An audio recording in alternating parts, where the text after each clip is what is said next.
Hello guys, welcome back to first day talkies. ఇప్పుడే వెళ్ళి క్రోనిన్స్ the mummy movie చూసొచ్చాను. Movie ఎలా ఉందో ఒక్క ముక్కలో చెప్పాలంటే it's a time pass movie. ఇది వరకు రిలీజ్ అయిన మమ్మీ మూవీస్ కి ఈ మూవీకి అసలు సంబంధం లేదు. అప్పుడు రిలీజ్ అయిన Mummy movies action and adventure జాన్రాలో ఉంటాయి. ఈ మమ్మీ మూవీ వచ్చేసి కొంచెం హర్రర్, సూపర్ న్యాచురల్ ఎలిమెంట్స్ తో ఉంటుంది. ఈ మూవీలో హీరో వచ్చేసి ఒక న్యూస్ రిపోర్టర్. తన కూతురు మిస్ అయిపోయి 8 ఇయర్స్ తర్వాత తిరిగి వస్తుంది. తన కూతురు ఇన్నేళ్లు ఏమైపోయింది, ఆ పాపకి మమ్మీకి ఉన్న సంబంధం ఏంటి, ఆ పాప తిరిగొచ్చాక తన ఫ్యామిలీకి ఏమవుతుంది అనేదే స్టోరీ.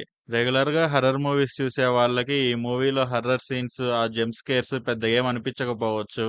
కానీ ఈ మూవీలో కొన్ని గోర్ సీన్స్ ఉంటాయి. అవి కొంచెం డిస్టర్బింగ్ గా అనిపించవచ్చు. Cinema pre climax to climax వచ్చేసరికి ఈ డిస్టర్బింగ్ సీన్స్ అంటే ఫిజికల్ హర్రర్ ఉన్న సీన్స్ ఎక్కువైపోతాయి. సో ఆ బ్లడ్ గోర్ హ్యాండిల్ చేసుకోలేని వాళ్ళు ఈ మూవీని స్కిప్ చేయడమే మంచిది. ఇక ఈ మూవీ గురించి పెద్దగా చెప్పటానికి ఏం లేదు. It's a time pass movie. మీకు టైం ఉంటే చూడండి, లేదంటే లేదు. ఒకవేళ మీరు మూవీ చూస్తే మీకేమనిపించిందో కమెంట్ చేయండి. ఈ రివ్యూ కనుక నచ్చితే లైక్ చేసి షేర్ చేసి ఛానల్ కి సబ్స్క్రైబ్ చేసుకోండి. Thank you.